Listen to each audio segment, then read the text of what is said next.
അവരൊക്കെ കുറച്ച് നേരം നോക്കി, വള്ളികളൊക്കെ ഇട്ട് കൊണ്ട് കൊടുത്തു നോക്കി, സാധിക്കുന്നില്ല ആ ഗജേന്ദ്രന് കരയ്ക്ക് കയറാൻ. അവസാനം കുറച്ച് കഴിഞ്ഞപ്പം കുറേ പിടിയാനകളൊക്കെ പോയി തിരിച്ചു പോയി. ചില ആനകൾ പറഞ്ഞു, നമുക്കൊരു കാര്യം ചെയ്യാം, നമ്മളൊരു ഇലക്ഷൻ നടത്തിയിട്ടേ നമുക്കൊരു ഗജേന്ദ്രനെ തിരഞ്ഞെടുക്കാം. ഈ ഗജേന്ദ്രൻ പോയി. അങ്ങനെ അവരൊക്കെ കൂട്ടുകാരൊക്കെ തിരിച്ചു പോയി, ഭാര്യമാരൊക്കെ തിരിച്ചു പോയി. ഒരു ഭാര്യ ഇടയ്ക്കിടയ്ക്ക് ഒരു പിടിയാന ആ തൂക്കാത്തത്തിൽ കഞ്ഞിയായിട്ട് വരും കാണാൻ. ഹോസ്പിറ്റലിലേക്കൊക്കെ 2-3 മാസം കഴിഞ്ഞാലും വരുന്നവരുണ്ട്. അധികം പേരുണ്ടാവില്ല. ഒരാഴ്ചയൊക്കെ കിടന്നാൽ കുറേ പേര് വരും. ഒരു 6 മാസം കിടന്നു നോക്കൂ. കിടക്കരുത്, കിടക്കാണ്ടിരിക്കട്ടെ. പക്ഷെ അങ്ങനെ കിടന്നു വിചാരിക്കുക. അപ്പോഴാണ് നമുക്ക് മനസ്സിലാവുക ആരൊക്കെയാണ് ഉള്ളത്.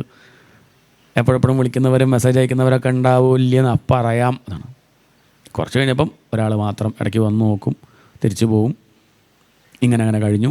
കുറച്ചങ്ങോട്ട് കഴിഞ്ഞപ്പോൾ ഗജേന്ദ്രന് മനസ്സിലായി, തനിക്ക് ആരേ ഉള്ളൂ, താൻ ഈ കണക്കാക്കിയ വസ്തുക്കളൊന്നും തനിക്കില്ല, അതിനൊന്നും താൻ ആശ്രയിക്കേണ്ട, തനിക്ക് ആശ്രയമായിട്ടുള്ളത് ഭഗവാൻ മാത്രമാണ്.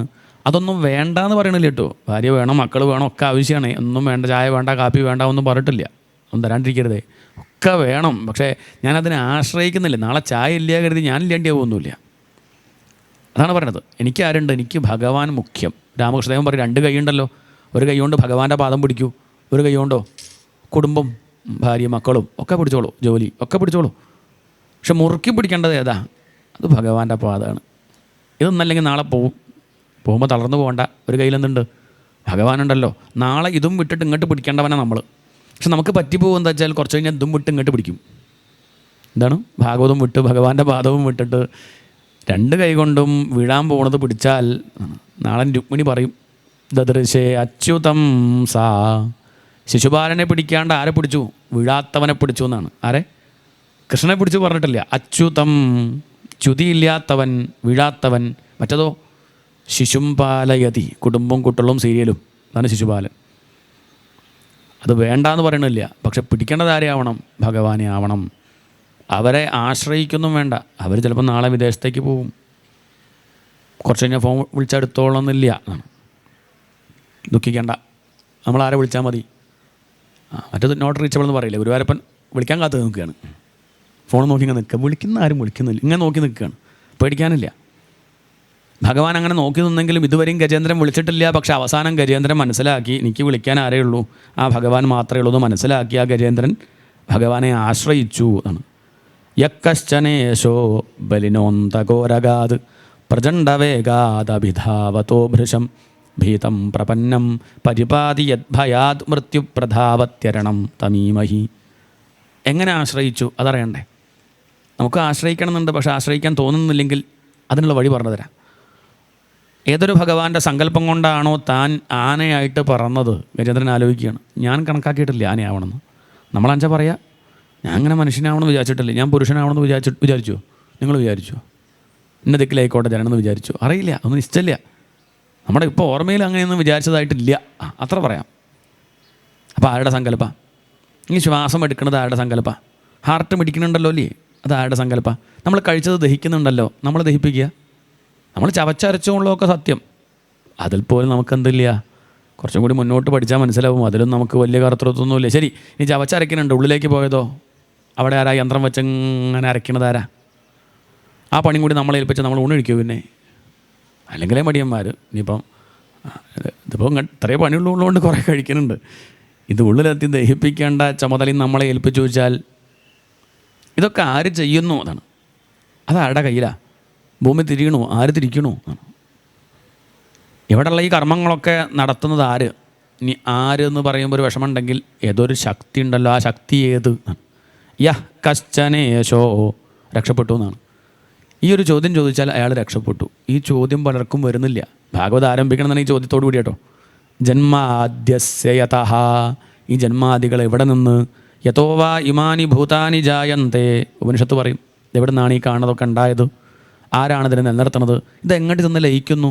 ഒരു വിത്ത് വിതച്ചാൽ ഒന്നല്ല അനവധി ഉണ്ടാവണു. അതെങ്ങനെ ഉണ്ടായി? അതന്നെ പല വിധത്തിലുണ്ടാവണില്ലേ? ഓറഞ്ച് തന്നെ, നാരങ്ങ എത്ര ഉണ്ട്?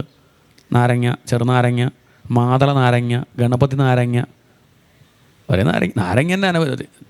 തേങ്ങ തന്നെ എത്ര തരത്തിലുണ്ട്? പഴം തന്നെ എത്ര തരത്തിലുണ്ട്? നേന്ത്രപ്പഴം, റോബസ്റ്റ, കദളിപ്പഴം, പൂവമ്പഴം, മൈസൂർ പഴം.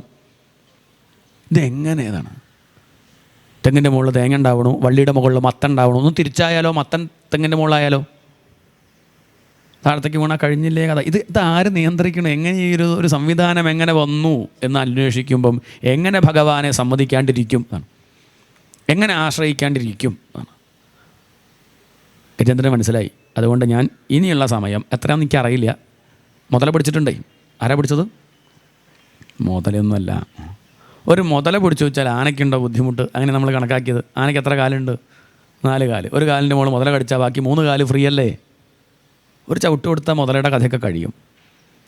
മുതല എന്ന് പറഞ്ഞ അർത്ഥം ഇവിടെ കർമ്മഗ്രാഹഗൃഹീതാംഗം മാമുദ്ധര ഭവാർണവാതു. കർമ്മമാകുന്ന മുതലയുടെ പിടിയിൽ നിന്ന് രക്ഷപ്പെടുക എന്ന് പറഞ്ഞാൽ അത്ര എളുപ്പമല്ല. അത് പണത്തെ ആശ്രയിച്ചോ, പദവിയെ ആശ്രയിച്ചോ, ഭാര്യയോ മക്കളെയോ കൂട്ടുകാരെയോ ആശ്രയിച്ചോ രക്ഷപ്പെടാൻ സാധിക്കുന്നതല്ല എന്നാണ് അർത്ഥം. അതാരെ ആശ്രയിക്കണം? ആധ്യാത്മികമായിട്ടുള്ള അറിവ് കൊണ്ട് മാത്രം രക്ഷപ്പെടാൻ സാധിക്കുള്ളൂ. മറ്റ് പ്രശ്നങ്ങളൊക്കെ നീക്കാൻ ഇവർക്കൊക്കെ സാധിക്കും. പക്ഷേ ഇത് അജ്ഞാനം നീക്കാൻ അത് ഭഗവാന് മാത്രമേ പറ്റുള്ളൂ. അതുകൊണ്ട് ഇനി ഞാൻ ഉള്ള സമയം ഭഗവാനെ ആശ്രയിക്കുന്നു തീരുമാനിച്ചു. ഓം നമോ ഭഗവതേ തസ്മൈ യത ഏതച്ചിദാത്മകം പുരുഷായാദിബീജായ പരേശായാഭിധീമഹി. കഴിഞ്ഞ ജന്മത്തിൽ താൻ ജപിച്ച മന്ത്രം ഓർമ്മ വരികയാണ്. എന്നും സ്വാധ്യായം ഉണ്ടായിരുന്നു. എന്താണ് സ്വാധ്യായത്തിൻ്റെ ഫലം? ഇപ്പം പ്രതിസന്ധി വന്ന സമയത്ത് എന്ത് തോന്നി? ഈ ജന്മത്തിലല്ല, പൂർവ്വജന്മത്തിൽ താൻ ഇന്ദ്രദ്യുമ്ന രാജാവായിരുന്ന കാലത്ത് താൻ അഭ്യസിച്ച എന്നും രാവിലെ പ്രഭാതത്തിൽ എണീറ്റ് കുളി കഴിഞ്ഞാൽ ഇരുന്ന് ജപിക്കുകയായിരുന്നു. ആ സ്വാധ്യായത്തിൻ്റെ ഫലം പ്രാഗ്ജന്മനി അനുശിക്ഷിതം. മുജ്ജന്മത്തിൽ താൻ സ്തുതിച്ച ആ ശാസ്ത്രം ഓർമ്മ വന്നു. ആ വേദാന്ത കുസുമങ്ങളെ കൊണ്ട് ഭഗവാനെ അർച്ചിച്ചു. അതല്ലാതെ ദുഃഖം നീങ്ങാൻ വേറെ വഴിയില്ല. എന്തേ വഴിയുള്ളൂ? വേദാന്തം കൊണ്ടല്ലാണ്ട്. ചിലർ പറയും വരട്ട് വേദാന്തം, അതല്ലാണ്ട് വേറെ വഴിയില്ല. അത് വരട്ടോ വരട്ടാണ്ടിരിക്കുക വേറെ വിഷയം. പക്ഷേ ഇതുകൊണ്ടല്ലാതെ വേറൊരു വഴിയില്ല, അതിൽ സംശയമൊന്നുമില്ല. ഭാഗവതം തന്നെ ഭക്തിശാസ്ത്രം എന്ന് പറയുമെങ്കിലും മുക്കിന് എന്ത് പറയും? ഇപ്പോൾ അവസാനം ഭാഗവതം പറയും സർവവേദാന്തസാരം യത് ബ്രഹ്മാത്മൈകത്വലക്ഷണം വസ്തു അദ്വിതീയം തന്നിഷ്ഠം കൈവല്യൈക പ്രയോജനം. ഇത് ഗജേന്ദ്രൻ്റെ സ്തുതിയാണ്. സ്തുതികളുടെ കൂട്ടത്തിൽ ഏറ്റവും ശ്രേഷ്ഠമായിട്ട് പറയുക ഗജേന്ദ്രൻ്റെ സ്തുതിയാണ്. ആരാ പറഞ്ഞത്? പ്രമാണം മേൽപ്പത്തൂർ. സ്തോത്രശ്രേഷ്ഠം എന്ന് പറയാൻ കാരണം എന്താ? നിർഗുണ പരബ്രഹ്മത്തെയാണ് ഇവിടെ സ്തുതിക്കുന്നത്. ഇവിടെ ഗുരുവായൂരപ്പനെന്ന് കാണുന്നില്ല, വിഷ്ണു എന്ന് കാണുന്നില്ല, ശിവനെന്ന് കാണുന്നില്ല, ബ്രഹ്മാവെന്ന് പറയണില്ല. ദേവന്മാരുടെയോ ദേവിമാരുടെയോ പേരൊന്നും ഗജേന്ദ്രൻ്റെ അടുത്ത് പറയണില്ല. കാരണം ആ ദേവന്മാരുടെയും ദേവിമാരുടെയും ഉള്ളിലുള്ള ചൈതന്യത്തെയാണ് ആര് സ്തുതിക്കുന്നത്? ഇവിടെ ഗജേന്ദ്രൻ സ്തുതിക്കുന്നത്. ഓം നമോ ഭഗവതേ തസ്മൈ യത ഏതച്ചിദാത്മകം. ഈ കാണുന്ന പ്രപഞ്ചത്തെ ചൈതന്യവത്താക്കിയ ആ പരബ്രഹ്മമേ അങ്ങേക്ക് നമസ്കാരം. ഈശ്വരൻ ഇല്ല എന്നത് കാണുമ്പോൾ എങ്ങനെ പറയാൻ പറ്റും?